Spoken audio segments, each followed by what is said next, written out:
October 29th. We'll call the Franklin County Commission meeting to order, please. Commissioner Sotomayor, Present. Commissioner Waymeyer, Present. Chair Harris, Present. Vice Chair Metter, Here. Commissioner Dickinson. Pledge allegiance. To the flag of the United States of America and to the republic for which it stands, one nation, under God, indivisible, with liberty and justice for all. Be seated, looks like.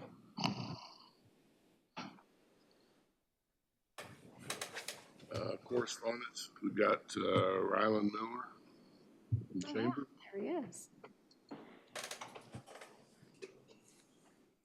Morning, Ryan.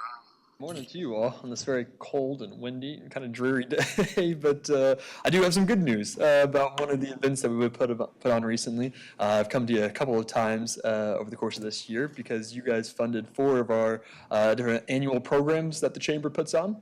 The most recent one that we had take place was Ladies' Night Out that took place at the last Friday of September, and it was a smashing success. We had it was our 20th anniversary, which is a pretty big deal, and as a result, our Events and Promotions Committee that helps staff be able to run that event, really went all out. And as a result, we had a record number of businesses participating in the program. 46 different businesses participated, which made up the scavenger hunt for the 450 plus ladies that participated in the event as well. And I think those numbers are slightly conservative as well. That's how many we had check into our check-in area for the program, but there's definitely more people that shop and eat and drive throughout our community as a result of that program. And so we hope that businesses saw an economic bump, and we also hope people got a really great depiction of Ottawa and Franklin County when they were here in town, because one of the stats that we always have to put on the after-action report is how many people came from out of county, and about 30% of the people who came to Ladies' Night Out at least checked in with us from outside of Franklin County, which is a pretty big deal. So wanted to be able to share that success with you, let you know that we appreciate that funding, and then, I would open up if you had any questions about that program or other things the Chamber is doing. Happy to be able to answer them. Any questions? No? Well, I appreciate your support. In the spring, we'll be coming back around for those same programs. Like I said, those are annual events, and thanks for what you all do. So. Thank you. Public comment? Consent agenda. Consider to approve the minutes from October 22nd. Consider to approve payroll September 21st to October 20th, $1,492,655.70. That's it. Motion to approve. Okay. Commissioner Sotomayor, Yes. Commissioner Waymeyer, Yes. Commissioner Metter, Yes. Chair Harris. Yes. Item number 1 is consider the approval of purchase from Foley Equipment to Caterpillar Blades, the 140s, for $639,888 after trade-in of 2 120s. Jeff Walton. Good morning, Commissioners. This process actually began back in probably June, July of this year. I spoke with Derek, and we wanted to get some numbers for the 2026 budget. This is the first time in my time with the county that we've actually ever purchased blades. We've always been on a lease program with Foley. So we reached out to the 3 main service providers that would have equipment. I want to thank those folks for Eric Waterman with Murphy, John Deere, Jeremy with Road Builders, and Chris and Archie both with Foley. They all did everything that we expected them and more in trying to show us what they had to provide for us on a piece of equipment. Every one of them brought down some equipment for our operators, which we have several in here to verify that we were able to operate every piece of equipment, compare apples to apples. There was likes and dislikes on all of them, but once the bids kind of came in, it was pretty obvious to us that where we needed to fall. The first thing that I probably want to bring up is Komatsu. When Jeremy came down and talked to us, we have front wheel drive, all wheel assist on all of our equipment. It's almost vital to what we do in the winter times for the public. And at this point, they do not have that option. So that really kind of takes them out of that equation at this point. Jeremy indicates that they should have something in the next couple of years that would be suitable for us, but we're a few years away. So that really brings us down to John Deere and Caterpillar. After the bids had come in and the trade-offs on all of them, comparing apples to apples, there's about $100,000 difference in price. We've worked with Cat for the last 30 years. We have a good reputation and good rapport with them. They've stood strong for us for a long time, and therefore we would recommend that we would purchase the Caterpillars, two 140s, trade in at that price. Now, if you'll notice, the actual prices that we compared to, just bare bones, the machine cost for the Cats, two of them, is $594,000 and change, and the Deeres was $695,000 and change. There is since we do own these, we are recommending that we do get the sealed circle on the machines. That is something that Kirk has indicated that we would probably be replacing before we get to the end of the rainbow with them, and it's going to cost more than what it would cost to actually buy up front for the repair. So that was an additional $10,000 on each machine. And then a few years ago, David started buying Scarifiers. These gentlemen split them from time to time. They don't, each one, we don't have enough for every blade. So we would like to get a couple more. That'll, I believe, bring us up to 6, 5, 6, when we still have 9 machines, and then next year we may do the same thing. So the actual bid cost on there is for the inclusion of the sealed circles and the extra Scarifiers. And I will answer any questions that you have. These, like everything else in the world, have gotten real expensive. Appreciate you all being open-minded enough to let the other equipment manufacturers come and show us what they can offer. That makes our job a lot easier to explain our decision later when big expenses go out to the taxpayer. There's obviously cost and then there's value. And you mentioned these do cost more, but we have a lot of Cat things already, which means we already have a lot of Cat service parts and relationship, things like that. Then we know their value. When we turn around, we're actually going to own these, which is different. We know their values. I mean, you can see that on the auctions that go through is quite a bit higher on the end too. So again, value versus price closes that price difference up in my mind too. So appreciate, like I say, being open-minded and going through this. Well, we took a lot of input from our employees. It does matter. It's their office. They're in it every single day. We did take that into consideration. I also want to remind Janet and Derek and I have 2 more machines next year that are 120s that'll be going out the door. So it's going to be very similar to what we're looking at. We have sat down and looked at the budget, and so there's something that to be said that there's a good possibility that we'll be right here next year looking at the same situation. And then we should have one from then on out, my career anyway. Yeah. So we have an equipment replacement schedule.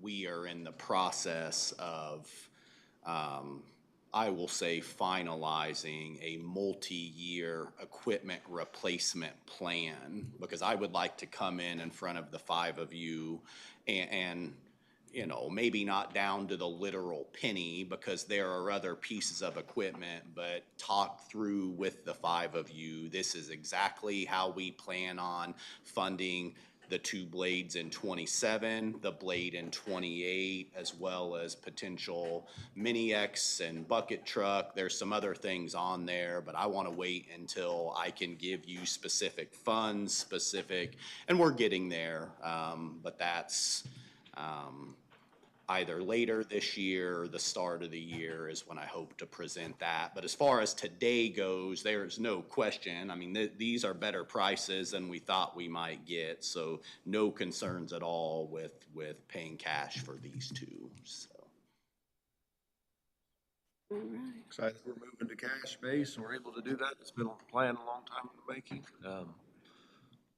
Counties, governments get pretty good interest rates, so assuming we would probably been getting about a 5% interest rate. That 1 year interest savings on 640,000 is gonna be $31,000 a year. And then 30 some, quite close to 30 next year, and then we'll be buying 2 more, so there you're up to 60, so it adds up pretty quick. So glad we're going down this road. Well, I think you all did your due diligence in searching, so I'll make a motion to approve the purchase of the Caterpillar 140 all-wheel drive joystick motor graders Second. for, Commissioner Waymire? Yes. Commissioner Metter? yes. Commissioner Stottlemyre? Yes. Chair Harris? Yes. Item number 2, acceptance and dedication of final plat of our trailer, acres, Pat. Good morning, Commission. Okay, today we're looking at, excuse me,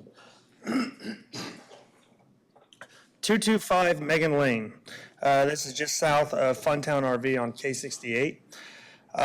You actually have not seen this plat or rezoning or anything prior to, because we don't have to do a rezoning, so this is the first time you guys will be seeing this request. The plat, this is a plat that did not require rezoning, as the entire development in the area is already rezoned as or zoned as R1. Technically, none of these properties meet the criteria of R1, as none of the properties have access to public sewer. However, due to the size of the majority of the properties in the R1 district was thought to be the closest district that would meet the criteria for these lots in this subdivision at the time. There are 2 large parcels also zoned R1. This is the current parcel, and then looking south, you've got 109 Megan Lane as well. I believe both of these were designed to carry the ponds as a whole, and so they didn't break them up individually. The applicant is requesting to create a separate parcel to the south portion of the property in order to build a home and make it into their new residence.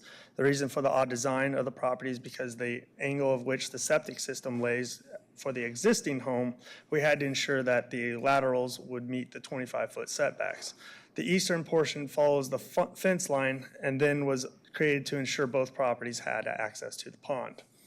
From a planning point of view, this is thought to be an opportunity to add more lots to the area. The more lots we can add, the more appealing this area will be to the city at a future date. We're hoping that as you look at both Megan Lane and Kelsey Lane, or Kelsey Drive, excuse me, we can continue small lot, city type zoning.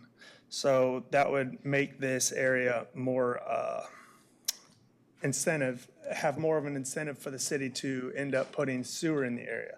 As these septic systems fail over time, we're hoping that the city would then take them into their own public sewer system, and therefore annexation would be down the road. So the more properties we can fit in this area, the more incentive the city will have to annex this area.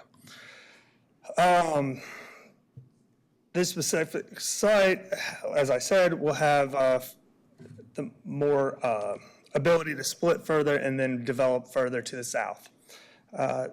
With that, Planning Commission and staff both recommend approval of this small subdivision replat.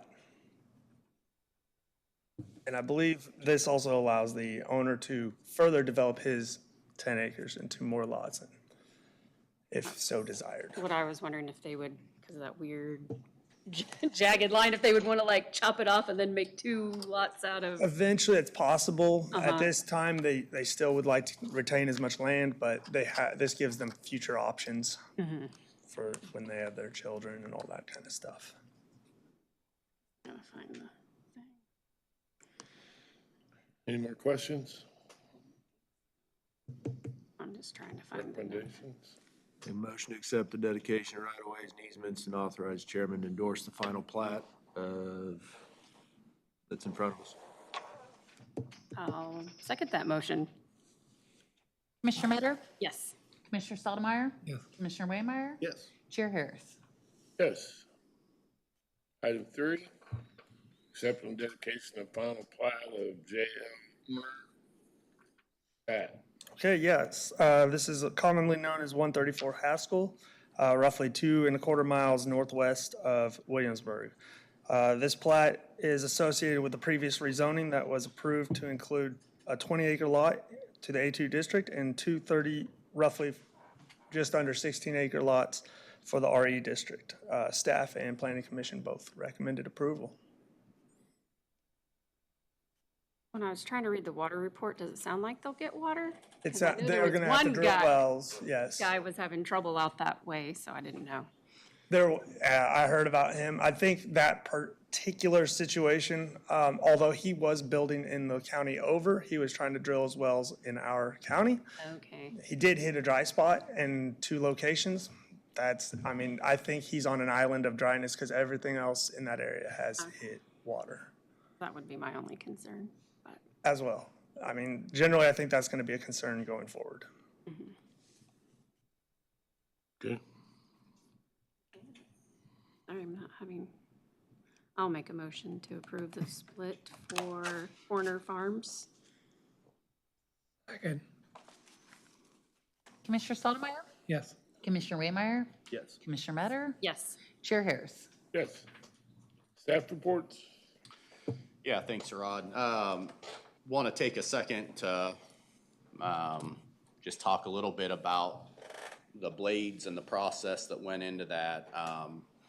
Basically say I'm real happy with all of it. I feel like good government happened here this morning. I thank the 5 of you, the 4 of you for accepting Kat's bid. The process, I think, was fantastic. Jeff and his team, and he said as much, but there are 3 folks in this area that do it, bring them all in, allow them to give presentations, allow them to bring the equipment out. We had employees that were incredibly engaged, that tested each piece of equipment with an open mind to figure out what actually works best for us. Provided thoughtful feedback to their managers. We got bids. Managers go back to employees, explain, here's why we feel like this is probably the best option. Just really happy with the process. So you see a lot of public works folks back there. Those are employees that care and say it all the time. We're going to make mistakes. Goodness, we're going to make mistakes. We all do. But all I ask is for people that work hard and people that care. And certainly we've got not just public works employees, we've got sheriff's office, IT. I mean, we've got folks that work hard. So feel like this was a good day. Appreciate you guys indulging us on that. Couple of other things. Had an interaction with Marilyn, our county treasurer. I think that we both agree we're ready to get another tax sale off the ground. There have been some things, and I don't think that it's been greatly delayed, but just with the software transition, other priorities, we've had plenty on our plate, but I intend to reach out to Jeff Hyman, who is the lawyer that does those for us. That process will start, provided he's able to do it, and I hope he will. I'll bring an engagement letter. It will be an agenda item, so that is how that will get rolling. Also, I've talked to a couple of you. The Visitor Center and Historical Society have been on my mind in terms of what we would like to do out there. I would like to reach out to Diana Starsnick Dean. We have had interaction with her recently about the cornerstone and the time capsule unveiling. So, but just know that that's on my radar as well. So,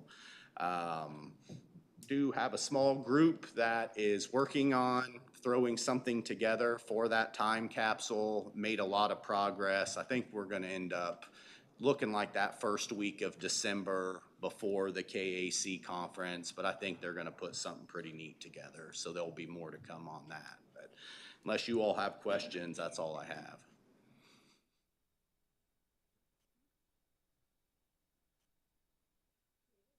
Got a comment?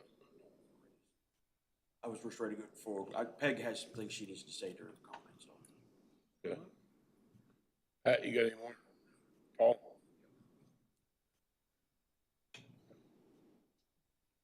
Good morning. Just want to bring it up while Ryland's here, because he's been the point on this and just doing a fabulous job. I don't know if I mentioned to you before, the Make My Move program, and Ryland's the one that's got this off the ground for our community. So all the credit goes to Ryland. We're just trying to support his efforts. But the Make My Move is part of our workforce strategies. And it's a company that we can contract with, and the state pays for 80% of the cost, which is awesome. And so what this group does is a vehicle for people that are looking to move and need work that would be coming in from outside of the state. And so our goal in the next year is to attract 10 new families to our community. And part of what happens through this program, and Ryland sometime will probably need to come share with you because he knows it a lot better than I do, but and we kind of identify our priority. Our priority is we want families, so not just one individual. And so they make application through this portal, and then it's reviewed, and we make a recognition or award of, okay, you get the prize. And the prize is, I think, is it 65 or 6,000? So if they stay here for 2 years, they get a $6,000 check. And then what we're building right now and seeking in the community is kind of a welcome wagon package. So for example, one of the barbers in town said, well, I'll give everybody in the family a free haircut. And we're talking to the banks, talking to the coffee shops, talking to the plumbers, electricians, anything that we can think of that would be a package of perks for people that want to come to the community. We also are talking to the service clubs, thinking, hey, give them a free membership, because we want these people to get connected and ingrained in the community right away. So just want you to know that's another avenue for workforce. Again, all the credit goes to Ryland. I just want to thank him publicly while he's here, because he's just doing a phenomenal job. And so it's been fun to kind of work with him, but just wanted to let you know that's going on. I will probably, on behalf of Ryland, be in front of you at some point asking for some support for the cash. We won't need it for another year or two because they've got to stay here, so it'd be a future budget issue, but just a heads up, you know me, I like to come ask for money, so. Right. Any questions for that or anything else for me? No, All right, thank you. thank you.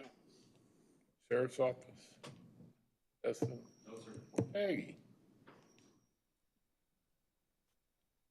Come up here to talk to you. Sure. Okay, we have had a very productive last 2 days being shut down out of the transfer station. The scales are taken care of. The new stands have been installed. Those seem to be working well. We've gotten the computer replaced, the pricing changes made. We've done a lot of cleaning. We've done a lot of equipment maintenance out there, keeping my guys busy. So I feel like we're sitting in a pretty good spot right now. Our building started, our bullpen building. Excuse me. We do have one small hiccup. When we did the pricing changing, we set the new ton pricing, but in order to get the $10 minimum, it's affecting the pounds. On the trash, it was $10 minimum up to 400 pounds. The way it is reading out now, it's 360 pounds. So there's a 40-pound difference there to our customers. That being said, it's a $1 difference if they had 400 pounds that they brought in, opposed to the 360. On the C&D side of that, we're running into the same thing. $10 minimum gets them 420 pounds instead of 500. And that's a difference of $1.25 on a ticket. But I wanted to make you guys aware of that. We have been working with Cardinal Scale, excuse me, and they've done everything they can do up to this point. They are still going back to their engineers and working a little further to see if maybe they can make an adjustment. If not, they're talking that it may be a problem with the software and they may have to redo it. But if they do, they want to charge us for that. And we we're gonna let them continue to work on this if everybody's good with this. We are open and running today, but it will be the 360 minimum, or 360 pounds and the 420 pound until we can get this either resolved or come back to you guys and get permission to make a change. So just wanted to bring everybody up to speed on that. That's They having a all. hard time getting the minimum changed in the software? Is that what, the minimum poundage? It's when we change the rate, the ton rate, Sure. it affects the poundage. Yeah, I brought that up when we were talking about. Yeah, and they can't get it to, I mean, they've plugged it in, it just doesn't calculate out right. If we go to 400 pounds on the minimum for weight, then it bumps it like to an $11 minimum Sure. dollar fee. Yeah. Yeah, and the same on the C and D side, if we make those changes, so. Person, be easy enough if they can't get it changed, just post it separate, I guess I don't post the see the, difference. Yeah, if we can't, I mean, yeah, we can always post it, that, the new minimum poundage is 360 and 420. sure, I guess I just, So if somebody comes in with 400 pounds with the one rate, how are you charging them? Like if somebody were, I mean, it's so new, it's only been, today, so who knows how you're charging them, but. Well, what would they do? They would scale in, and if they go dump, they come back across and they've had a 400-pound minimum of trash. Their fee would not be $10, it would bump it to the $11. Yeah, if they had 360 pounds or less, then it would still stay at the $10 minimum. That's what I didn't know. Yeah. So that's where we're at. We're still working on it, but overall, I feel like the last 2 days have been very productive and things went pretty well. So, anyway, thank you. Thank you. thanks, Peg. Jeff? Just real quick, I want to piggyback what Derek said. I appreciate you guys approving those blades. Those will be here long after I'm gone, and I think we've got some good folks to run those, and I appreciate the opportunity that you went that direction with them and made it that for our folks, because it is their office, and I know there's going to be some concerns from those guys, because I know a lot of them were really liked some of the features on the others, but we're just not quite there yet, and money does talk. The last thing I wanted to say was the Purple Wave auction was over yesterday. We made just south, my calculations, of $24,000. Peg's truck sold for $19,250, so that will be recouping some of the expenses that she had on that new purchase. And I want to personally thank Peg for all the work that she's done this week out at the transfer station. I've been a part of it and saw it from afar, and it's been amazing to see how much work they've actually got done while they were closed. That's all I got. Janet? We have 2 days of late voting, today and tomorrow till 7 o'clock. So if anyone wants to get their voting done early till 7 o'clock, the next 2 days, and we'll be open Saturday 9 to 1. So just some extended hours for voting. Commissioners? I think it was Ramsville meeting here a couple weeks ago. They are doing an extension. They closed down a well, I don't exactly when, a long time ago, due to the issues with, and they switched over and was getting 1 or 2 wells they was using and buying from Rural Water 6. Well, they decided to bite the bullet, run new lines out for the 3rd well, like $10,000. But trying to hopefully wean themselves off of trying to buy water from somebody else. So, and I was telling Cole, 25 years ago, the first day I was here, we bought 2 road graders. And I don't even want to go looking back and see what the price was. Because I know it just scared the water out of me. But I always remember that, because that's the first thing I voted on 25 years ago, was voting 2. And the situation, like you say, is so much better. Everything was lease purchase. back then. And it probably wasn't near the equipment either. So, but appreciate, and this is the first time I can remember us doing what you did and actually bringing equipment in, like Cole said, and giving everybody a fair shot and giving the employees a fair shot of their opinion of what they like and what works. And then we have to figure out otherwise what works. So I appreciate that. So that's all I got. Thank you very much. All right, well, so with Ian not here, I have all sorts of things. Last Friday, I went to the Ad Astra Advocacy Center's ribbon cutting. They, I think, will be a good asset to the sheriff and the police department. They work with youth in horrible situations. It's sad that we have to have them, but I think they will be a great asset to our community. Last night, Angel Care Home Health had a ribbon cutting for their 10-year anniversary, and they do a lot here in the community with helping mostly older people, but they said 19 and older, with, you know, having nurses and stuff come into your home. Also, yesterday, I went to kind of a county-wide community meeting on working on raising extra food for the food pantries with all the government shutdown stuff and benefits ceasing. And so this Sunday from 12 to 2 at Westminster Presbyterian, if you want to donate any non-perishable food, you can stop by there. They're going to try to have like a little drop-off lane to donate food. And then kind of along with it, I found out that Kansas Hunters Feeding the Hungry, those who love to shoot deer and maybe shoot more than what they want to eat, you can donate your deer. And in our local area, the Lazy J Custom Meats out of Osage City will take the deer. They're not charging you anything. They process it, and I believe they're giving the meat to like Hope House and stuff like that. And I know there's another one that Don's No, going it's the into. same thing.